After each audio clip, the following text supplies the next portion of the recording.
vegetarian, then paleo. You stopped restricting. You're trying to love yourself more, but nothing seems to be working fully. And you might feel hopeless about ever feeling good in your body. And every time you fail, you trust yourself less. As the larger world feels increasingly in peril, caring about how you feel in your body may feel frivolous and even more hopeless. We are at a time when our individual and collective stories about what to do for our bodies, health, and the world are crumbling. Because these stories we have, they aren't working for how our bodies or our world actually works.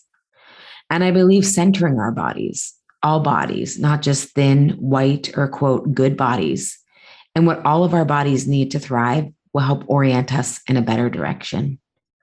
There's no one-size-fits-all diet, exercise, or way to biohack. Good health is much less about willpower or discipline and more a complex interweb of our societal structures, food choices, emotional history, environmental exposures, and privilege. There is a great loss of certainty and safety when we initially have to face what is real versus the half-truths we've been fed. But the loss of these stories creates an opening. If this opening is pursued with curiosity and discernment, we can discover our awe-inspiring ability to create and embody a new body story for our physical and political bodies and the earth. I'm Ali Shapiro, and I host the Insatiable podcast, so we engage in the type of conversations that will lead us to radically new body stories for ourselves, each other, and the earth.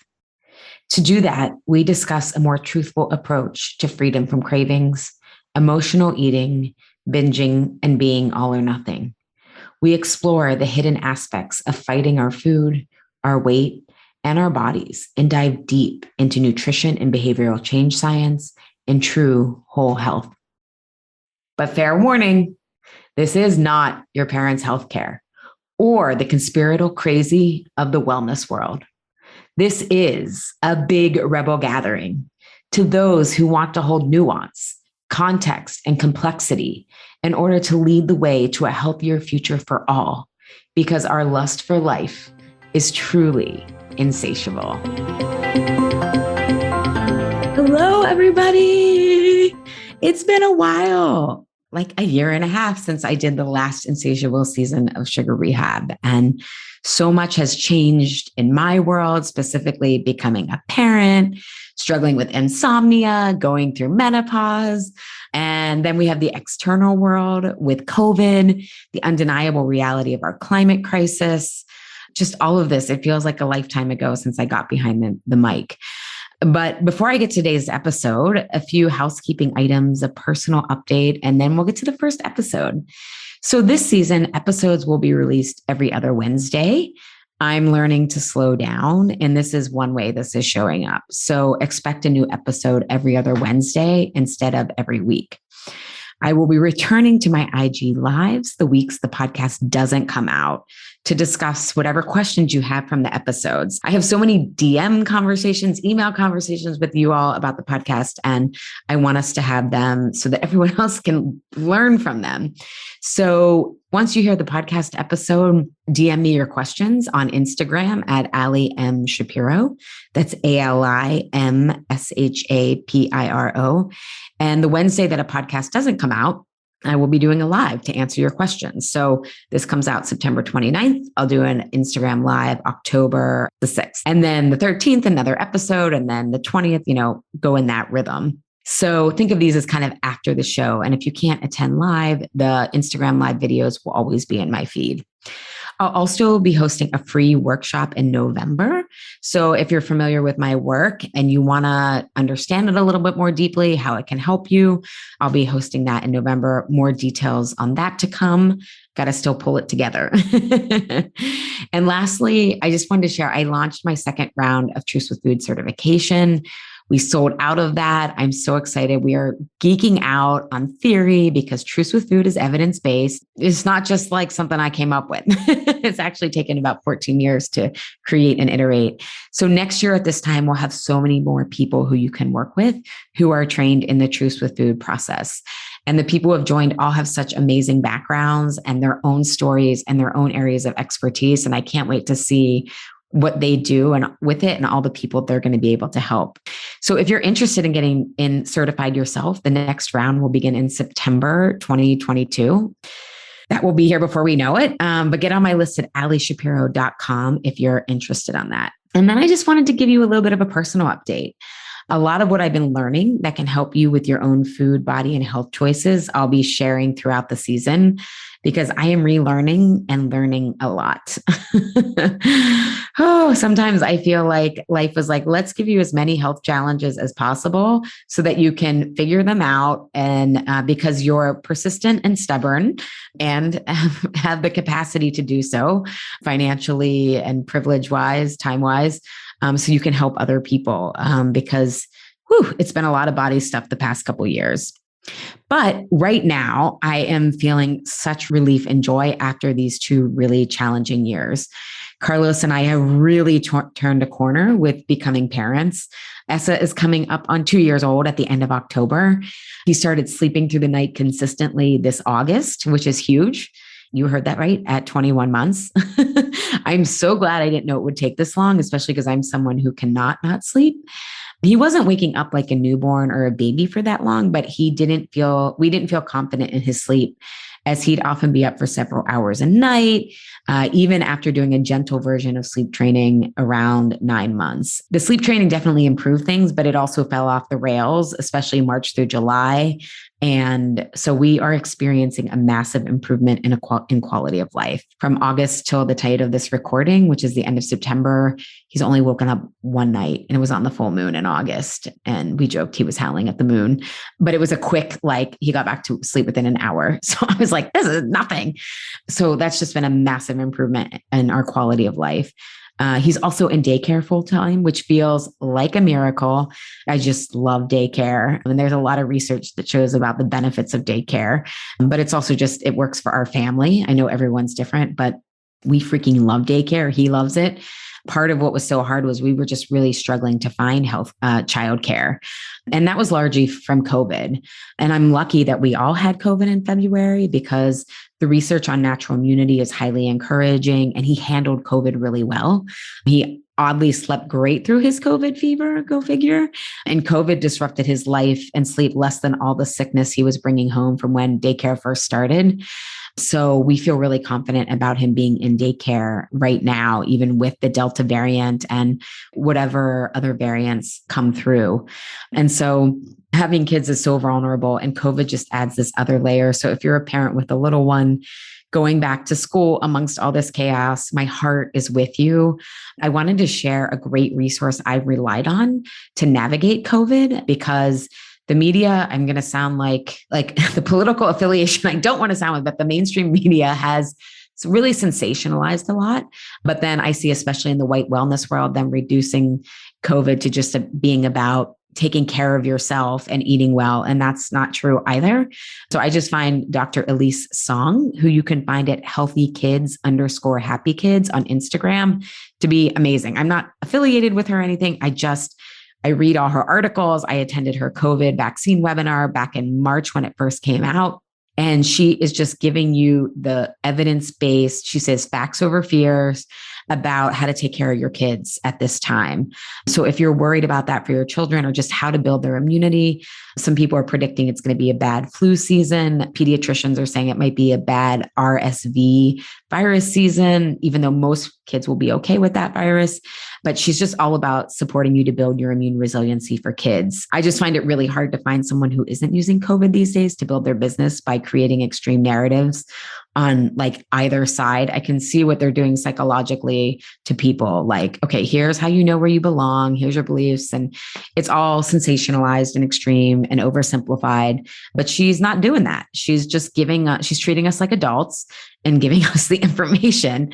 And she has a great immune supplement kit for kids that I ordered for Essa to help support his system, right? You never know with health. You can do all the things. And it still not work out, but this gives me an extra level of safety for his health. And he really likes taking it. So it's probably sweetened with something, but I'm like, Essa, it's time for your K3 and D2 or K2 and D3. And he's super great about it. So yeah, I just recommend her. That is Dr. Elise Song. And you can find her at healthykids_happykids on Instagram. And again, I'm not affiliated with her. I just think she has amazing information. So emotionally, I'm trying to hold a new center, especially really like deep in my soul. The transition into parenting was really hard on me. I feel like my postpartum period was the last 2 years, and I'm just starting to come out of it. And all this is happening when I'm going through menopause. Becoming a parent is massively hard as it is. And then when you're going through a major hormonal shift and body shift, whoa, it's a trip. But I'm managing. I'm figuring it out. I kind of know what my course is now after a couple of years of trying to navigate that complexity. And becoming a parent is just a massive identity shift that, of course, I don't think we talk about enough because it disproportionately affects mothers. Now, more so today, dads are speaking out because they're more involved, and especially those who are really involved, which Carlos is. And I'm really lucky for that. And again, I can hold how much I love Essa, and then I am in awe of the miracle of miracles that he is. And it's just these days, it's just nonstop laughs and excitement and all he is learning and his personality is coming through. I'm definitely more a toddler mom than a newborn baby mom. There are definitely amazing moments then, but I'm having a blast right now. And we joke, I've only really had about 4 or 5 periods since giving birth. So like we joke, Essa really was like the last train leaving the station. Like I just feel like there was like 1 penny in this like penny piggy bank. We were like, please, trying to get it out, and it came out.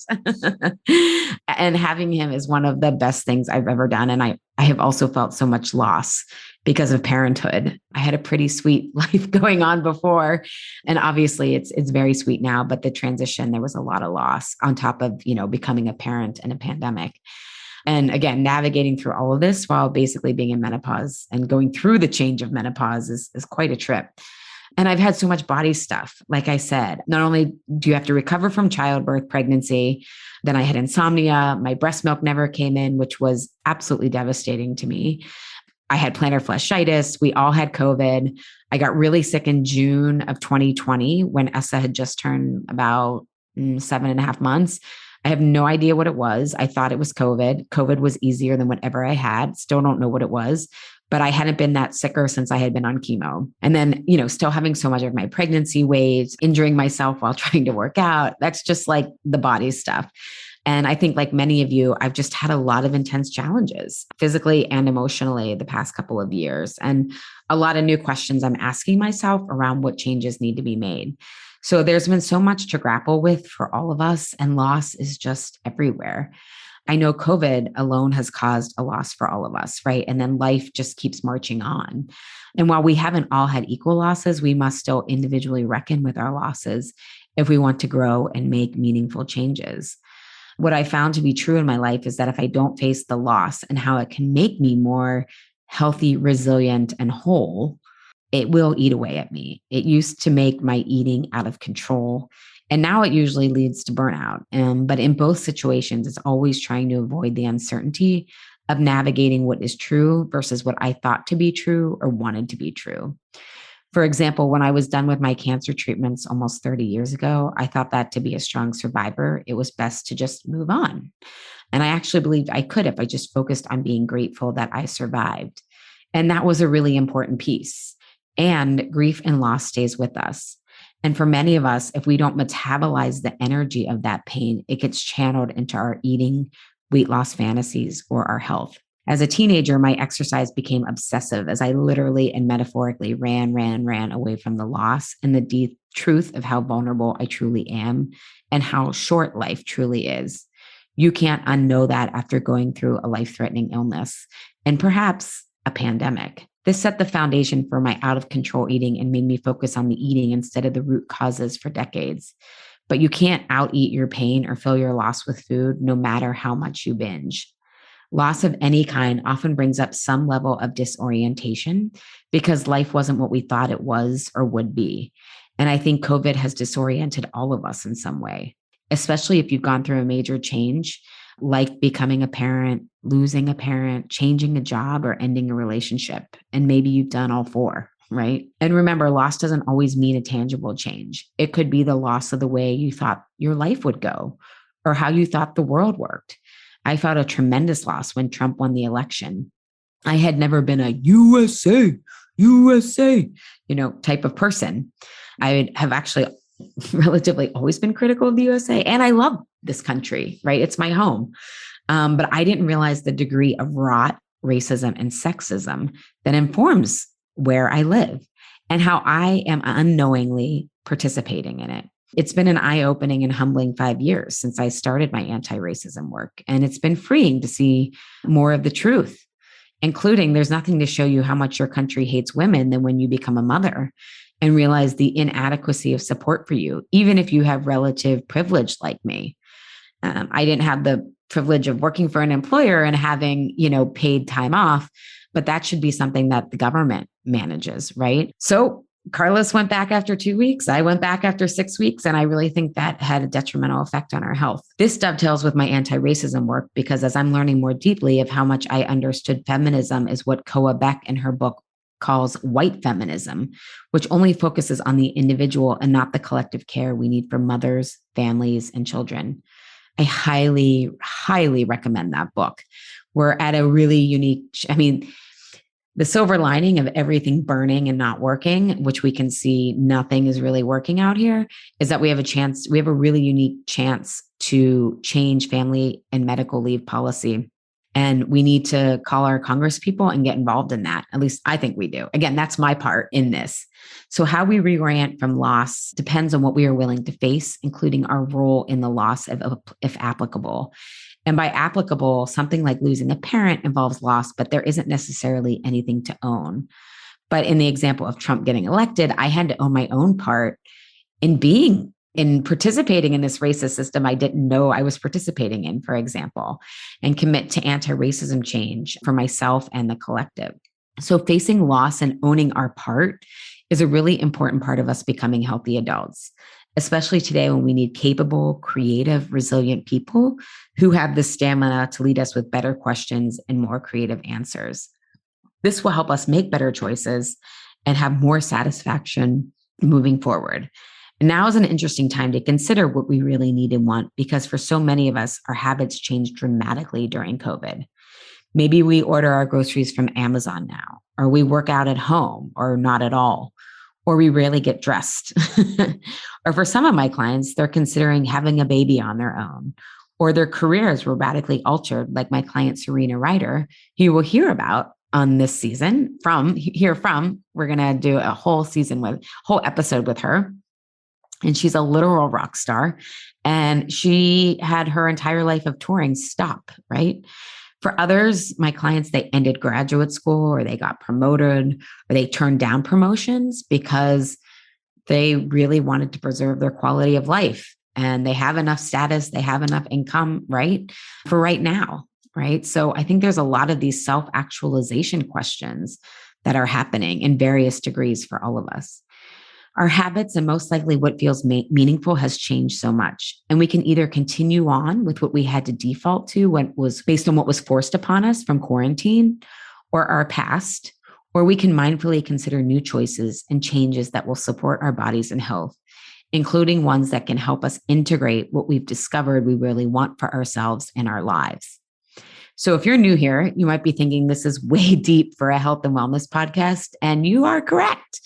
We go really deep here because the deep end of the ocean is the most full of awe. I hope this insatiable season can support you in reorienting in a healthier direction, that it will have made this pandemic crucible count for something, that it gives you information and inquiry to come out of this making and going for the changes you need and want, including understanding that we need collective solutions right now. But we have to realize that as individuals, right? And it's not either or. We can work on both. So let's do this. On to our episode, Guilt-Free Strategies to Increase Food Satisfaction. Just going to take a break here for all of you. I know that was a lot, so we're just going to take a deep breath. Okay. For our opening episode, I wanted to ground us in what I mean by trusting satiation, a truce with food secret. That's the theme of this season. If you want to understand more what I mean about that, check out the preview that was released last week or that is in your feed. Because if I put myself back into the me when I was still battling food in my body, satiation or satisfaction would have been, I want all the brownies, and that is bad. And there's no way this can be good. Or what I really want is to not exercise, and that will never work because you have to exercise to lose weight and be healthy. Or I want to lose weight to feel like the real me, who is a risk taker and is actually pretty confident in my smarts and personality, just not my body. What I couldn't understand or put language to at the time is that I wanted all the brownies, bread, and weight loss because I wasn't satisfied on several levels. And the levels I identified, there's 3 of them we'll touch upon this season and obviously go deep on them. And my idea of satisfaction was skewed because I was coming from such a holistically deprived place. And so then I would balance through extremes and feel guilty for overeating and binging. Or I thought that I just couldn't eat one of something for the same reasons. And I want to repeat this. For most of us, we can't trust our ideas of feeling satisfied from food because we are coming from such a holistically deprived place. What helped me getting my eating under control at its essence was trusting satiation or satisfaction. And this was not a familiar feeling to me. Part of it was from dieting. Most of us can remember the nothing tastes as good as thin feels mantras I learned at my Weight Watchers meetings, or we grew up in families where our parents struggled with their weight and we were taught to grin and bear it when we felt hungry. Or as my dad always said, he was running from the fat man, implying food required guilt. Within these statements is an implication that feeling satisfied comes from giving in, or we are made to feel guilty for it. Not understanding these ideas are half-baked. #food pun. That was intentional. Or I thought I was healthy because I had a narrowly defined healthy definition of healthy as being cancer-free. Again, hugely grateful for that. And only being 23, I had been struggling with antibiotic and Accutane-resistant acne, asthma, allergies. Those were just the A's, IBS, binge eating, and depression. Living in my body was far from comfortable, let alone satisfying, but there were very low expectations on how to move through this. And for me, all the medication I tried eventually failed, and it never really worked all that well. And so there was this expectation of the best we can do is symptom management instead of resolution. Many of my clients struggle with health stuff and they've been gaslighted or dismissed by the medical system that says, you're fine when they're not. We have to know we can challenge these unsatisfying answers. Or I exercised religiously and consistently, but it was mostly out of fear of not burning off my calories. As a result, I had a very unsatisfying idea of what exercise counted, let alone how movement could make me feel more satisfied from food instead of using food as a reward for my exercise, which we'll get into in this episode. Because the only thing I really enjoyed about the gym was the people I knew there and going there with my sister. For my Philly listeners and friends, we would go to the sporting club. We would meet at 20th and Locust every morning, as I lived at 21st and Locust and my sister lived at 19th and Pine. And we'd meet at 6 a.m. before she went off to law school and before I would drive out to the burbs for work. And that was like the best part of the workout, was meeting her there, chatting, and then that was it. Many of my clients go in fits and starts with exercise because exercise that counts often, and I'm putting counts in quotes, often requires gearing up when you're exhausted from a demanding career or another thing to fit in that they can't get to. Or I was living alone and traveling a lot for work at the time. I would try to avoid eating with others because I fear I'd cave and go off my diet. So I was deprived of the deep satisfaction that comes from sharing a great meal with people you care about, or the fun of being adventurous with food. I still remember working in Paris. In another lifetime, I had a corporate career. And when I was 23, I was working in Paris in real estate. It was fun on a lot of levels. And I was invited out to lunch by my colleagues there. And I said no, because I was on a diet. And I had bought these rice cakes and peanut butter for my lunch. And I remember the French women coming over and looking at me like I was a mice in a scientific study, like fascinated by this colorless, not very tasty thing being considered a meal, let alone a good meal. Like they were like, wait, this is your lunch? Like it was, I mean, looking back, it's hilarious. But at the time it was like, oh my God, like, so it had a different meaning and feeling back then. I know COVID has prevented us from eating with others. And many of my clients feel a variety of pressure around eating in social situations. either because they want to be healthy and their family is not, or they don't want to feel like they're missing out, for example. So, what could be a deep source of satisfaction, enjoying a meal with people we care about, often doesn't happen. And because we are wired for social connection, which I'm going to get into, we eventually do go out with friends and, quote, go crazy because we assume most of the fun is in the food. And this is just the physical level. We will address the other two levels, emotional and soul, in later episodes this season. Because satisfaction isn't often a consideration in our lives, we often balance through extremes. I think about this on a flavor level alone. Two extreme flavors we have in our foods is salty and sweet. And most of us go on a seesaw of these flavors. But when you add in astringent, bitter, and sour, you don't crave salty and sweet as much, and your food gets much more flavorful. In our next episode, we will discuss how to make cooking simpler to be more satisfying and what flavors, textures, and smells contribute to food satiation. In today's episode, I want to provide you what I think of the 4 foundations of how to feel more physically satisfied from food. The right macros for your body. To kick us off, I want to share a recent study I shared in my Insatiable membership community, published in the American Journal of Clinical Nutrition. The study basically found that obesity wasn't about calories in, calories out, or the energy model of food. That's how it's known often in the scientific community, but rather how the quality of food influences our hormones, what changes our metabolism, which they are calling the carbohydrate insulin model. The carbohydrate insulin model claims overeating isn't the main cause of obesity. Instead, it's about the excessive consumption of foods with a high glycemic load, in particularly processed, rapidly digesting carbs. These foods can cause hormonal responses that fundamentally change our metabolism, driving fat storage, weight gain, and obesity. According to Dr. Ludwig, who was part of the study, reducing consumption of this rapidly digesting carbohydrates that flooded the food supply during the low-fat diet era lessens the underlying drive to store body fat. As a result, people may lose weight with less hunger and struggle. And basically what he's saying is when your blood sugar is balanced, you're going to be more satisfied from food. One of my clients chimed in the discussion about how when she's eating junk food, she feels like it's harder to get back on track the more she eats that stuff. And now she knows this isn't laziness or lack of willpower, but blood sugar deregulation, that lesser food quality. And this study confirmed what she was experiencing. But if you don't know this, you might assume you have no discipline rather than how your body is physiologically designed to work. And this is also why I love the end goal of intuitive eating, but just allowing yourself to eat all forbidden foods can change your physiology dramatically and make it actually harder to hear your body's natural cues. These foods are designed, literally billions spent in research and marketing to hijack your sense of satiation. And I think this is an unconsidered risk with intuitive eating and why I teach blood sugar regulation in Truths with Food. Blood sugar regulates how fast food, not fast food, how fast, quickly food breaks down, and thus how much glucose and insulin is in your body at any one time. Your blood sugar control is a major influence on feeling satisfied from food. Clients often even realize that about 50% of their emotional eating was actually blood sugar deregulation, which can increase feelings of anxiety, cravings, and hunger. Now, you might be thinking, I don't eat a lot of processed carbs. Well, I don't either. However, think of this study on a continuum, with obesity being on the extreme end of what happens and highly processed foods being on that end of what really drives this.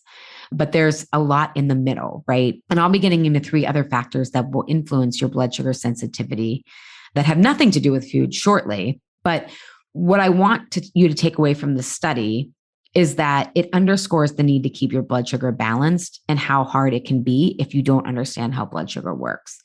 You will basically feel hungrier and hungrier because of the flood of glucose in your body and how your body processes that. Now, this carbohydrate insulin model, just so everyone knows, it's not a new model. It's been around for a while, but this study showed a lot of evidence towards it. And I think it really has a lot of merit to it. And also it's how I've seen myself experience food satisfaction as well as clients. And so we know, and what the study is saying is really, again, your macros, which I should have defined this at the beginning, but I'm assuming everyone knows, but if not, your macronutrients from a nutritional perspective is protein, carbohydrates, and fat. And it's a blood sugar regulation is about eating making sure those macronutrients are in proportion to each other when you eat. So it's not just about one food per se, but the total load of them. And not only can it be challenging to figure out how blood sugar affects you, because most people think only diabetics have to worry about blood sugar, but nope, everybody does. It's really important to your health. And if you have a good framework or you have someone who really understands how to teach you about it, it doesn't have to be that difficult. But if you're just trying to figure it out yourself, it can be. Because adding another layer is that we know from other research that there's not a one-size-fits-all glycemic index. And so basically what that's saying is there isn't one diet that's right for everyone. And so in other words, we could all eat a banana, or nana, as Essa says, he loves them, and all have different blood sugar reactions to it. That is just, right? That's like, complexity. The most impactful way I've found to start to begin to address the insulin carbohydrate model or blood sugar balance is knowing what macros work for our body. And the macronutrients, again, are fat, protein, and carbs. And often if we aren't eating the right percentage of macronutrients for our body, and everyone's different, our blood sugar gets deregulated, and then we feel unsatisfied from our food. And then we crave all the bread or pasta because we've deprived ourselves of the complex carbohydrates our body needs, for example. Or we crave salty carbs or sweets from not enough fat. Often clients are craving potato chips or peanut butter cups in part because of needing the fat. The cravings get exaggerated because you're at such a deficit. Or one of my best childhood friends was in recently, and she was saying how she had done this detox, I think a couple of years ago, where she was eating like 800 calories a day. It was something really minimal. And she said it triggered old eating habits because she had binged on so much food after the cleanse. And I said, you could see it as triggered, or I see it as your body was trying to protect you because it thought you were in a famine and so amped up your hunger so you would go find food. Remember, our body's evolution hasn't caught up with food being available 24/7 and in such concentrated amounts. So our bodies hear excess food in the case of the carbohydrate insulin model, excess food in terms of excess carbohydrates, right? So rapidly digesting stuff. And that could be from not having enough fat and protein with our carbs, or it could just be the type of carb, or not enough food, as was my friend who did her detox. Both of those things, excess and not enough, both register as famine in the body, and fat storage increases, which is exactly what this study showed. Now, some people will argue that study that I just talking about the carbohydrate insulin model, and that's fine. Science is a process, not a destination. We're always learning. And yet I've just seen this carbohydrate insulin model to be very accurate in myself and clients. Now, in season 10, episode 2 of Insatiable, Food Freedom 1, Stop Monitoring Yourself Around Food, or How to Stop Monitoring Yourself Around Food, we dive deep into the framework I use to guide clients to figure out what macro percentages they need for their unique bodies. And I also have a free breakfast experiment to start to make this real for you, which you can find at alishapiro.com/breakfast-experiment. I'll also link to it in the show notes. So that episode dives deep into the various percentages. But the important thing I want to address in this episode and underscore is, from what I've seen, most people don't know the right macronutrients for their bodies, or realize, or they aren't eating the macros they think they are. Specifically protein. It's really hard to get in enough protein often. And it's natural to not know this because we are taught to view food only from a calorie perspective, because the old paradigm is about energy in, energy out, instead of food being information to the body. And we aren't taught to connect food with satisfaction. That often feels dangerous, as maybe you think you won't be able to stop if you really feel satisfied from your food, or it makes you feel guilty, right? Satisfaction is often associated with those fears. Satisfaction to our bodies feels like consistent energy, focus, stable moods, and an absence of cravings, anxiety, or a decreased anxiety and hunger.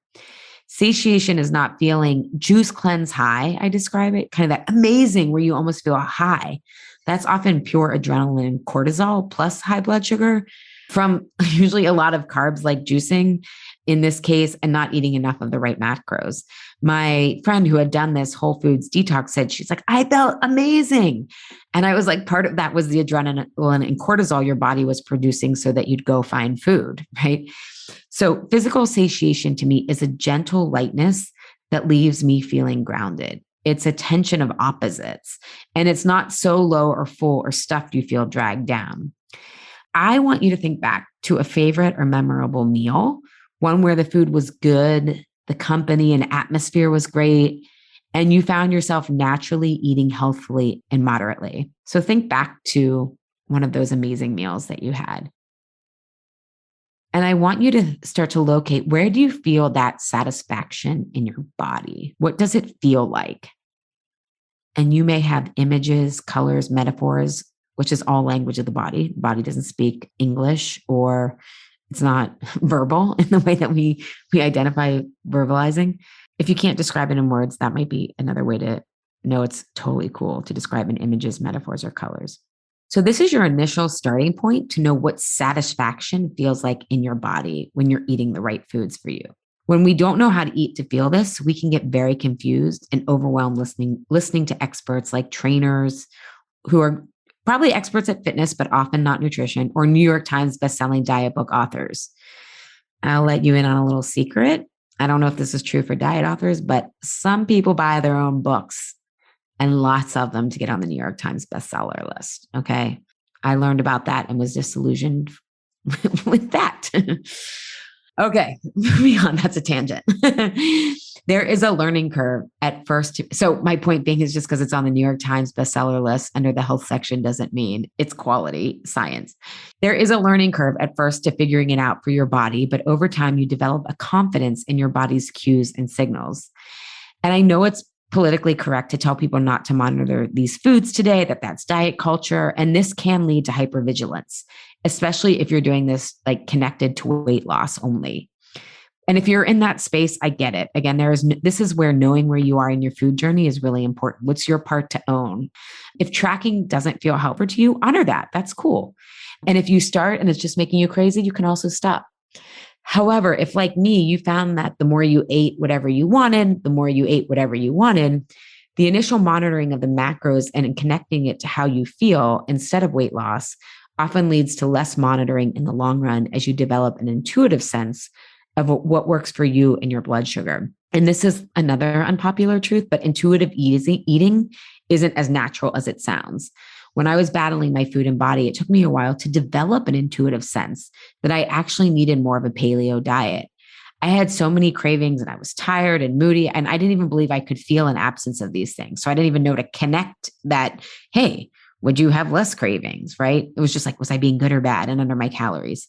Yet to become intuitive around a topic, intuition is built on pattern recognition. If you don't know how to eat for your body, you have to start making the various connections of what feels good and what doesn't. Having a legitimate gut instinct usually happens from past experiences, and lots of them, especially when most of our food supply is designed to interfere with satiety. So I did an episode on the pros and cons of intuitive eating. I'll link to in the show notes if you're interested in diving on to that topic more. But back to macros and tracking, and what we are looking for with blood sugar control is not one food, but rather the relationship of fat, protein, and carbs, which can also make this challenging. If we take the banana example, you might find that makes you more hungry after you eat it, or you're more hungry an hour later than you would have been had you not eaten it, right? However, if you add some nut butter, you might find it satisfying. So if you know what macros work for you, but you're struggling with cravings or have other health issues like sleep challenges, you might be thinking you're eating a certain way, but you aren't. Again, COVID has disrupted our routines, which probably changed a lot of our eating habits in some way. And this has been my current journey after the major life change of having a baby. I was in such survival mode the first 9 months that we were doing a lot more prepackaged healthy food, but it was still processed. And because I'm gluten-free, this leads to a lot of almond flour products. And when I first started tracking my food for my post-pregnancy weight loss, I realized I was basically eating keto. I was doing 20% protein, 20% carbs, 60% fat. And then I had to start tracking for my sleep stuff once my sleep got horrible and I hired someone to help me. Because I had stopped tracking once I kind of was able to eyeball things. And I realized I was accidentally eating keto again, both times. And now because I'm just really in hardcore perimenopause/menopause, my blood sugar is so much more sensitive because of the hormonal shift and degree of degree of drop in hormones. So our menstrual cycle makes our blood sugar more sensitive the week before and the week during our periods. This is often why people get PMS cravings. They don't alter how they eat. And so and you will often feel hungrier because, we had Elisa Vitti on the show and she said, your metabolism is increased those weeks and you need about, I think she said 200 to 250 more calories at that time, but you also need to adjust your macros. And perimenopause is an exaggeration hormonally of these weeks when your blood sugar is more sensitive. So our macros become even more important to get right because we're going to have less resiliency with our blood sugar because of the hormonal changes. And remember, all women are on a continuum of perimenopause to menopause starting around age 35 and through our early 50s. So you're not in perimenopause or menopause. You will eventually be postmenopausal, but it's a continuum, right? And I happen to be in it way early, just most likely from my cancer treatment. So even though I'm just going to be 43 coming up here on October 1st, most people will feel this more in their late 50s, some people earlier. However, we might start having sleep issues or more cravings or weight gain when we didn't before because of these hormonal shifts and becoming less sensitive. And I'll get more into that in further in the episode as it relates to especially lifting weights. So if you are in perimenopause or menopausal and even postmenopause, your blood sugar will be more sensitive and it's probably is affecting your macros and food satisfaction. So if you're feeling fine, carry on. But, and I shouldn't say postmenopausal, you'll always be sensitive. Just definitely during the transition, you will be. I actually don't know about postmenopausal because your hormones eventually level out because it's the drop that makes it kind of crazy. But also with less, I'm working this out on the podcast. I'm going to put a question mark there. But so if you're in that hormonal stage of your life, it could be affecting your food satisfaction, and really knowing your macros will be important. If you're feeling fine, carry on. But if you're having more cravings, energy issues, or in my case, sleep and energy issues, like me, it could be you aren't eating how you think you are eating. Your macros have shifted, or maybe you never knew the right macros to begin with. Now, like I said before, if tracking triggers you, please don't do it. It's not at all for me. So it's super helpful as I'm still recognizing how much protein and carbs I need to get. I'm still short on my protein, even though I know I now need to get 30% protein, 30% fat, 40% carbs. I still can't get to that protein and but I'm improving. That's the point. Every week I get a little bit better. And the other thing that I just want to say about tracking macros is often on an app, it will give you, your overall, I can see overall for the day, my percentages, yet it's really important at each meal to get the right percentages because you can't just when I was dieting, I would try to save all my calories for evening. But that's not how it works. That's not how nature works. We have to be consistent with those macro percentages at each meal. Now, you don't have to hit it right every time, and it will help your sleep if overall you get them right. But it's really important to get those as close to possible at each meal. So here's some questions that can support everyone in finding their macro baseline that don't require tracking. Number one, which macros, protein, fat, and carbs do you deprive yourself of and then find yourself feeling tempted by? And I put quotes in quotes, where you can experiment where can you experiment adding in more of these macros to your meals to see if you feel more satisfied. Okay. So again, I see a lot of people deprive themselves of complex carbohydrates like beans, lentils, rice, quinoa. And then they say they really crave bad, quote unquote, bad carbs. But if they start to add in complex carbs, they're like, oh, I'm so much more satisfied from my meals. And that doesn't sound as satisfying anymore. Number two, where and what does satiation feel like in your body? Remember the question I posed above? Think back to your favorite meal that you ate just enough of. Where do you feel that in your body and what does it feel like? Use that as a starting point for what satiation you can trust feels like for you. Number three, when you felt your best, not necessarily looked your best, but internally felt really great, how were you eating? Consider starting there and then tweaking. And again, if you want to shorten the learning curve for yourself, try my breakfast experiment too. Also, no, not an affiliate, but I do like the Lose It app. You can get a free trial week, I think, but it's great. It makes tracking actually really easy. I just scan the UPC code, like on the protein that we have on the Lose It app, and the food comes up. It's so easy. And it's starting to show me patterns. Like when I get enough protein, I eat less.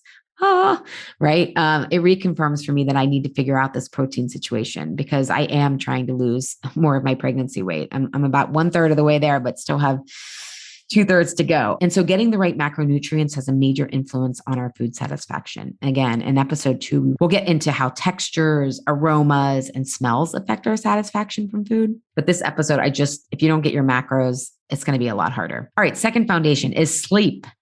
And what's complicated about food and sleep is balancing your blood sugar with the right macros will affect your sleep. And then sleep affects how satiated you feel from food and thus whether or not you balance your blood sugar or not. So the good and bad news is everything's connected, right? This is why I'm a big fan of root cause resolution. It's more work up front for sure. And it pays dividends in the far reaching impact of results and how much stuff clears up when you really start eating the right foods for your body and then doing something like getting enough sleep. So how does sleep affect our food satiation? Well, sleep sends our food satisfaction hormones in opposite directions that we want. Not enough sleep does. So your two main sleep hormones are ghrelin and leptin. When we don't get enough sleep, ghrelin, which I think of as the hunger hormone, and I remember it by grrr, I'm hangry. Ghrelin increases the less sleep we get. In other words, we get hungrier the less sleep we get. Evolutionarily, it's because we need more energy, right? If we aren't sleeping. Like, what else were you doing on the tundra, if you weren't sleeping? Maybe you were inspired and doing some art cave by a full moon, but that's, once in a while. And that does require more energy. And when we don't sleep enough, the satiation hormone called leptin decreases. So when levels of leptin are low, the brain tells you to eat more as it thinks there isn't enough fat stored in the body. So leptin really makes us feel satisfied from our food. In other words, not sleeping enough, even a few nights, makes us feel less satisfied from our food and hungrier. And in perimenopause and menopause, our drop in estrogen makes us less sensitive to leptin, right? It's like, ugh. So that's often why people gain a lot of weight in perimenopause and menopause. A little bit of weight gain in menopause can be healthy. Again, everyone's body's different, but a lot of people, I think a lot of my post-pregnancy weight is because of this. And I didn't know it. So I'm sharing it with you so that you can be prepared. So getting enough sleep is critical to feeling satisfied from food and supporting our leptin production and sensitivity, even more so if we're going through perimenopause or menopause. And most of us need 7 to 9 hours a day, fluctuating in my experience with the seasons. Now, if you have trouble sleeping, I want to give you a few tips. Again, I'm still working through it. I'm on a good path. But here's the interesting thing that I have learned is that major life changes like COVID, having a baby, starting a new job, retiring, they can affect our sleep and cause insomnia. But then we start getting into all these bad habits because we're so sleep deprived. So what started our insomnia is not what keeps it going. And this was really important for me to realize. So here's the things that I read about, but didn't actually do until my sleep coach explained to me why they help. So go to bed the same time every night within a half hour is working for me. So I try to go to bed between 10 and 10:30 and then wake up within an hour the same time. Now I've found I can actually wake up naturally whenever, probably because I have so much sleep to catch up on. And like the past 3 nights, I was still up for an hour each night. So again, it's so much better than what it was, but I sleep in because I need to catch up on that sleep that I've missed. And this is because of the emerging field of chronobiology. Our body works on a rhythmic clock, and going to sleep at all different times stresses the body and will make you feel more tired and harder to sleep. So think of jet lag as an extreme version of this. And I know the importance of chronobiology because of how it affects ideal meal times to eat. So learning about this just really clicked easily for me. Number 2, push your bedtime back to 8 hours before you want to wake up. So for me, that's 10 p.m. I used to go to bed around 10, 10:30. I mean, I didn't actually it was all different times. But when I was having the worst of sleep issues, I mean, I was falling asleep at 8:30, 8:45, 9. Some nights I'd go to bed at 11 if I had nap late. Like it was just, but then I'd wake up a few hours later and I'd be up for 4 hours because I didn't have a strong enough sleep drive to take me through the night. And so Honestly, I know we say like sleep training or like what happens with babies and children become adults. It's kind of all the same for the body. I'm starting to learn.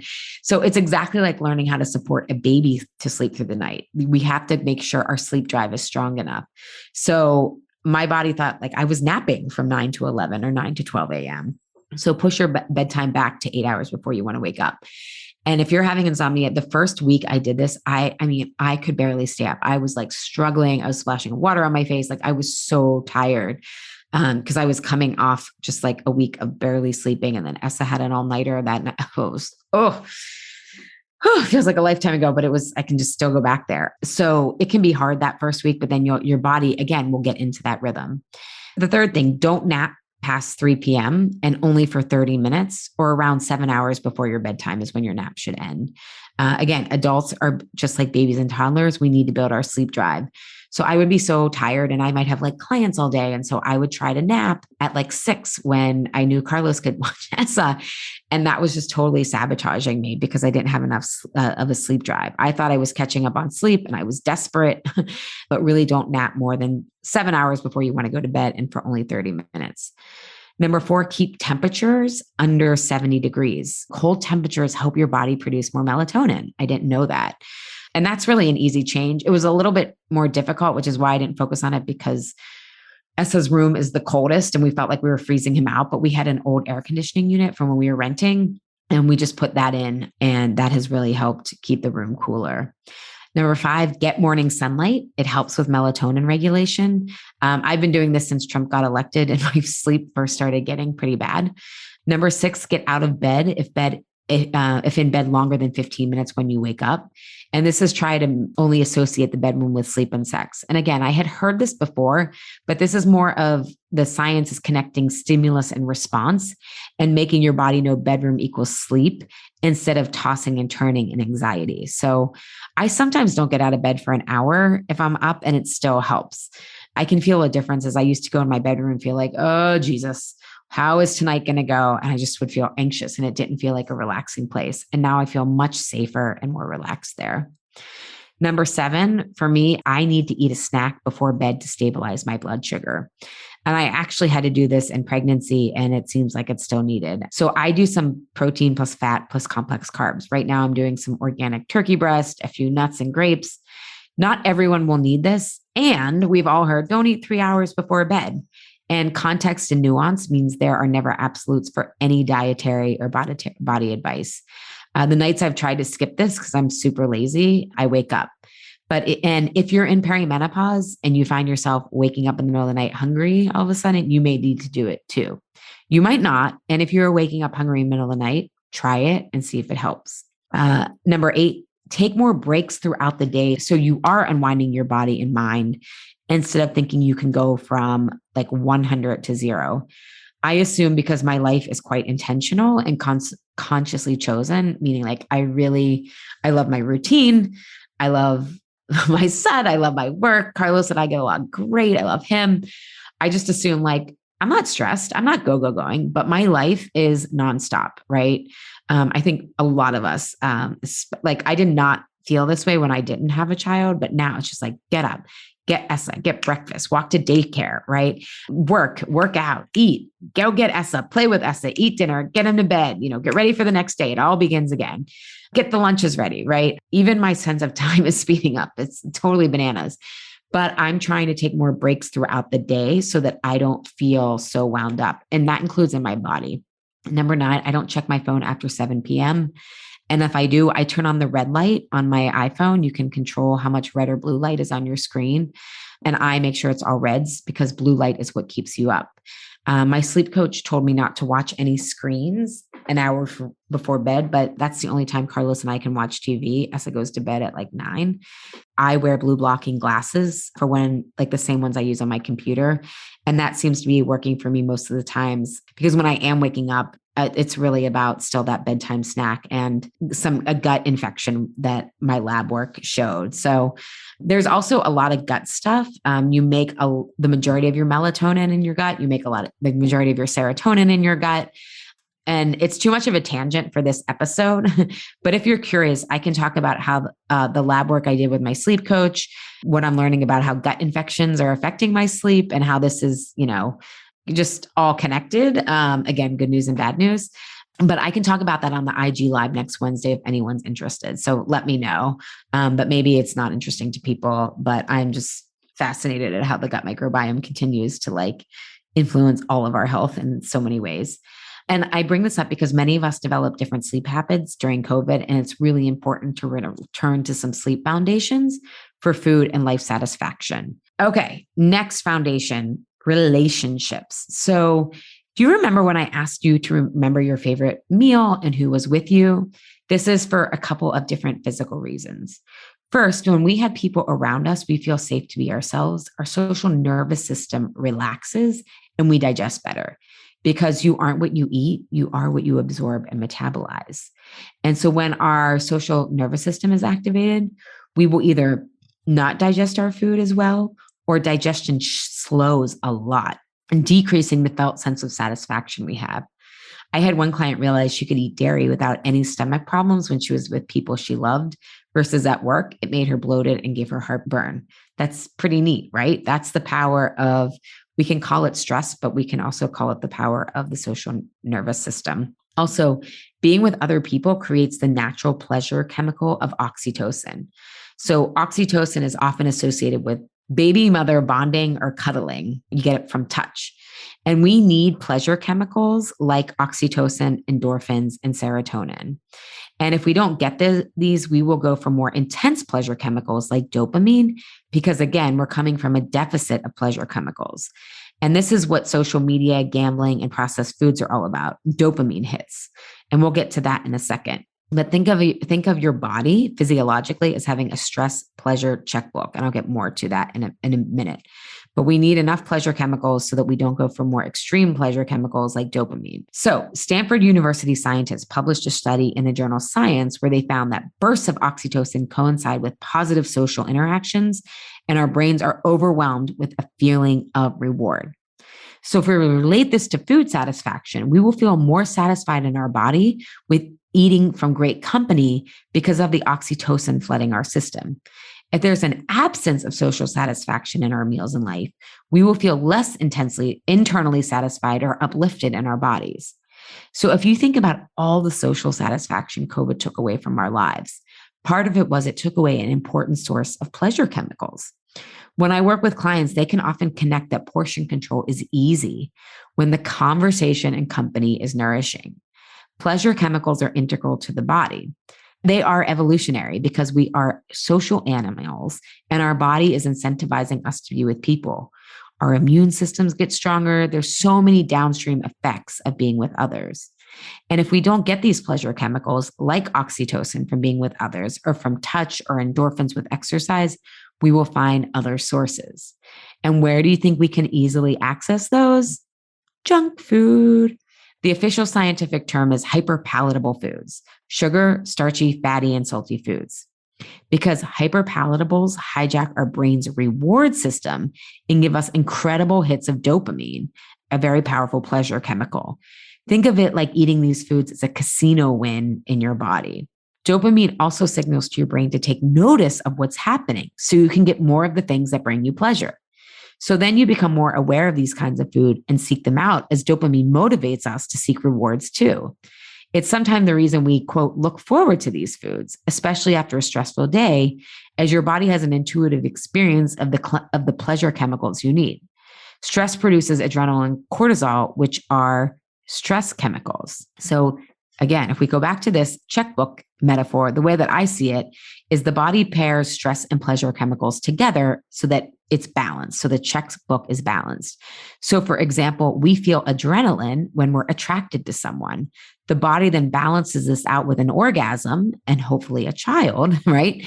And the pleasure chemicals of dopamine and oxytocin. Or if you have adrenaline, you're trying to accomplish something. And it's actually the thrill of not knowing if you will, right? The intermittent rewards social media is designed around, casinos too. that when you do accomplish the thing, you get the pleasure chemicals of dopamine too, and whatever other pleasure chemicals are involved. When you're like, I freaking did that, right? That's part of that feel goodness, if that's a word. I had an unmedicated birth. And so after all the adrenaline and cortisol, my body produced a natural rush of oxytocin and endorphins, because endorphins are often in a response to pain, right? So that's another way that this checkbook is set up: stress, pleasure. I'm providing these examples so you can see how the body is physiologically designed for stress and pleasure seeking in order for the species to continue on and for us to have some fun along the way. But when we are getting the pleasure from concentrated dopamine, which these foods provide, it isn't a sustainable source. Because another part of this vicious cycle is like what happens with most other addictions. You need more and more to get you the high as the dopamine receptors in your body become more desensitized to these hyperpalatable foods the longer we eat them. So if you're someone who has eliminated a lot of these foods in your life, you might find they are too sweet for you now. And this is partly why. You have a lot more receptors and they're more sensitive. So many of my clients are like, I never thought I'd say this, but this is too sweet for me. And I'm the same way. This is from not eating as much sugar and increasing pleasure chemicals, often from the stress reduction and emotional fulfillment that comes from rewriting our stories, which we'll get to in episode 4 of this season. I don't know if anyone remembers that book, Potatoes, Not Prozac. I read it in high school. It was a lot about this, and it was relating the sugar and depression connection, and it was focused on serotonin too, hence why you'd eat potatoes as complex carbs release serotonin. It included the same idea about feeding the body in a way that forced it to grow more pleasure receptors for things like dopamine and serotonin and become more sensitive to these receptors. Okay, back to social connection. So let's think about the social connection we lost over COVID, including the touch that comes from oxytocin, right? So your body doesn't care where it's getting the pleasure chemicals, if it's endorphins or oxytocin, right? It just needs them balanced. And if you think about if you've ever had a really good massage where there's lots of touch and you feel so relaxed, you probably aren't craving something super junky after it. High sugar and high fat foods are often the solution to the problem of lack of social connection or these pleasure chemicals, wherever we get them from, because they initially fill the gap of pleasure chemicals, yet their satisfaction yields over time. One client was telling me she was uncovering stuff and truths with food that she realized she could effortlessly eat a normal portion of pasta if it was part of a larger experience with friends and they were either cooking it all together or out to eat catching up, versus when she was by herself at lunch eating at her desk. So the TLDR, which I had to learn from someone younger than me, means too long, didn't read. So if you skip through this part of the podcast or you're reading the transcript and you're like, wait, what did we just talk about? We will feel more satisfied from our food when we have other people we feel really safe and seen with around. As we learn to navigate out of COVID or learning to live with it, I really hope you'll make it a priority, safely get back in touch with people, literally, and have a great meal with them, or maybe mend some fences if necessary and it's safe to do so. The pleasure chemical understanding is important to recognize when it comes to how exercise can make us more satisfied from our food too. And exercise is our 4th foundational pillar. And part of that overall relationship to movement can be enhanced when we understand pleasure and stress chemicals and how muscle building makes us more sensitive to insulin and thus more satisfied with our food based on the carbohydrate insulin model I shared above. Again, our bodies require a balance of stress and pleasure chemicals. When it comes to exercise, adrenaline and cortisol, stress chemicals produced to help us exercise, to help us get up and go, lead to serotonin and endorphins. So when and those are the feel-good chemicals. So when you understand this bigger holistic checkbook you need to balance of stress and pleasure chemicals, so many more forms of exercise actually count. And if we have an excess of adrenaline and cortisol, say from over-exercising, especially when we are already stressed, we are more likely to seek out pleasure from food to create that balance, especially because exercise and food have a strongly connected relationship. Excess exercise will be different for everyone. It depends on how in shape you are. So for example, I was super active during my pregnancy. And for the first year, I walked Essa everywhere. He was actually voted the most walked baby of our neighborhood by 2 different neighbors. Because what else do you do with an infant when you live near a really beautiful park. But I had lost my core. I had lost a lot of muscle, which I now know is partly because that's what happens in perimenopause, which makes us more insulin resistant, especially. And I had lost like cardiac abilities. I wasn't like, challenging myself, in part because of the plantar fasciitis, in part because of the insomnia, in part because whoa, it takes a while for your body to readjust to childbirth. So I had to ease into working out again, because beyond walking, instead of going from like 1 to 100, to make sure there wasn't more adrenaline and cortisol or stress on my body than endorphins. And now that I've lost some weight, I've gained a lot of muscle, I'm sleeping better, I can really push myself further. I'm pushing myself much more than when I first got back to the gym. And I can feel so many more endorphins lately as my energy has returned and it's safe to push myself to a new, different level. So the more we overdo it with exercise, including not leaving enough recovery time or with excess cardio, especially because cardio produces so much adrenaline and cortisol compared to, say, lifting weights or bar exercise, the more pleasure chemicals we need to balance our checkbook metaphor I'm using. And then we come to dread exercise because it isn't creating a natural feedback loop of movement was designed to do. So I remember there was a certain exercise class I was going to in Philly that I would actually need a nap from. And I thought that was good, that I was burning so many calories, not that my body was saying, this is too much. We should feel good, not exhausted and irritable after our workouts. And again, there's so much to untangle with how only doing exercise to eat so that you can eat more or not gain weight. But I first find understanding how our physiology plays into all of this motivating to make changes. So just like we need consistent drips of oxytocin, serotonin that comes from healthy social relationships, we can get serotonin from something like walking, and both serotonin and endorphins from something like HIIT workouts, that's high intensity interval training, that are short, right? And that don't produce a lot of excess adrenaline and cortisol. And we can use something like walking or dancing, or really anything pleasurable after a stressful experience, to help balance our physiology, which gives us more physical agility to make healthy choices. It feels like less cravings and more satisfaction from less intense, high fat, high sugar food, because we aren't looking for as many pleasure chemicals to balance the stress pleasure chemical checkbook. How much wood could a woodchuck chuck if a woodchuck could chuck wood? We recently switched Essa's daycare to one we can walk to, and I can't believe the difference in his evenings because we now walk home instead of driving. I often head there feeling tired or stagnant from working and sitting all day, and it's a brisk 10-minute walk there because I'm always running late, and it's a slow 45-minute casual walk home because Essa just loves to explore. We have all these like interesting rituals we do on the way home, like certain driveways he likes to go up. This one house has all these like little miniature toys out, and he stops and plays with those. So, but when we come back from that, Carlos and I both remarked that we go into dinner feeling so much more uplifted and relaxed, right? And that's that serotonin, which carbs also give us. And so you got to get your serotonin. It's a matter of where. So research shows even a 15-minute walk after a meal can bring insulin levels down, which will make you feel more satisfied from your food. So bringing insulin down by helping ushering glucose into your cells is critical for food satisfaction. And this is also why strength training is particularly important to incorporate, as it builds muscle and makes you more insulin sensitive, meaning your body will hear your food better and be able to absorb it more. When we become insulin resistant from too much inflammation and certain types of fat in the body, it's like our cells put headphones on and can't hear the food. And so it doesn't get absorbed as efficiently or as much into your body. And then what doesn't get used gets stored as fat, and then we're still hungry, right? So this is part of what the carbohydrate insulin model showed, why people gain weight. It wasn't from a certain amount of energy or calories. It was from a certain type of energy, which was a rush of it that comes when our blood sugar isn't regulated. It's also important to know you can't tell by someone's body shape if they're insulin resistant or not. Many thin or thinner people are metabolically unsound.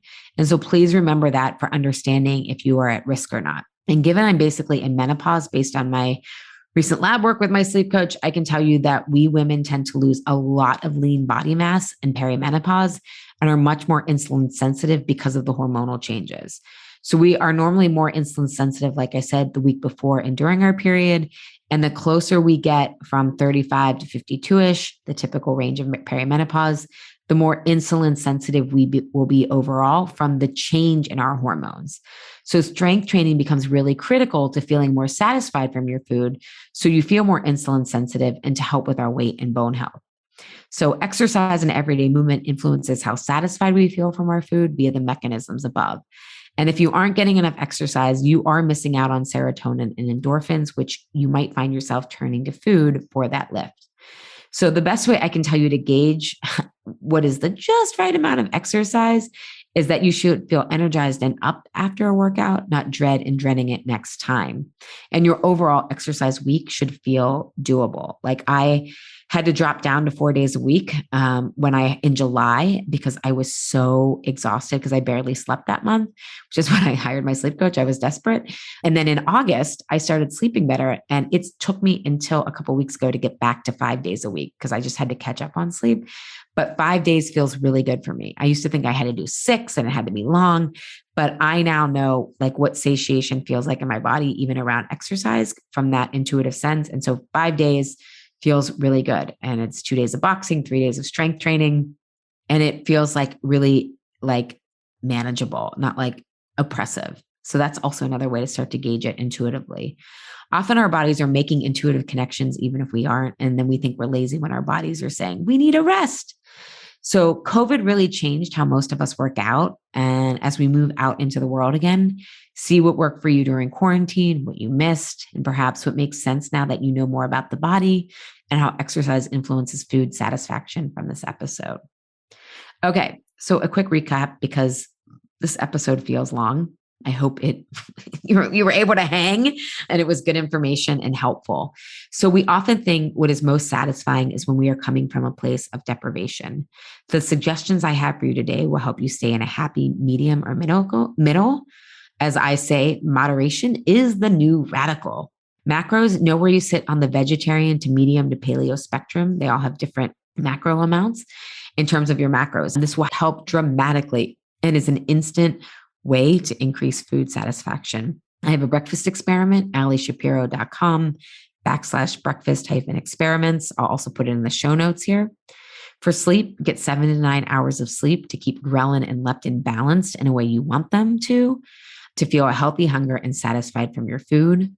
Relationships, eat great food with great people and stay in touch, literally, to feel your pleasure chemical bank so you don't need hyperpalatable foods to light up your dopamine reward centers at mealtime or more holistically. Exercise. Move your body in a way that feels good and don't over or underdo exercise so you get a nice balance of adrenaline, cortisol, and endorphins and serotonin. And again, remember to match what is enough exercise with the season of life you are in and your other stresses. My sleep coach had said to me, if your adrenals had come back fatigued, I was going to say, you got to stop exercising, right? Because that was going to disrupt my sleep. So there's a lot of complexity here. You don't have to figure it out all in this podcast, but I'm just really passionate about people understanding what's actually happening with their bodies rather than blaming themselves and thinking that there's no solutions. So you really want to think of what exercise and timing is its own reward. So you get the serotonin and endorphins. All right. One thing I didn't focus on because this episode is pretty long with the updates and all that stuff is where we source our food can influence food satisfaction and including how satisfied we feel from cooking.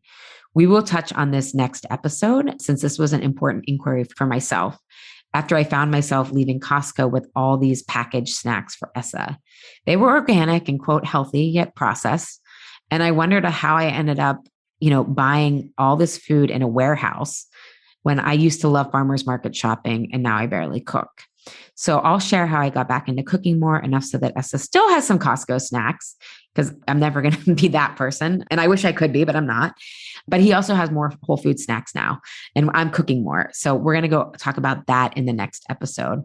Megan Teltner will be here as my guest as her approach to keeping cooking simple, focusing on the essentials, and her recipes help me bridge where I was to where I wanted to go. So I asked her to be on the show and she said, yes.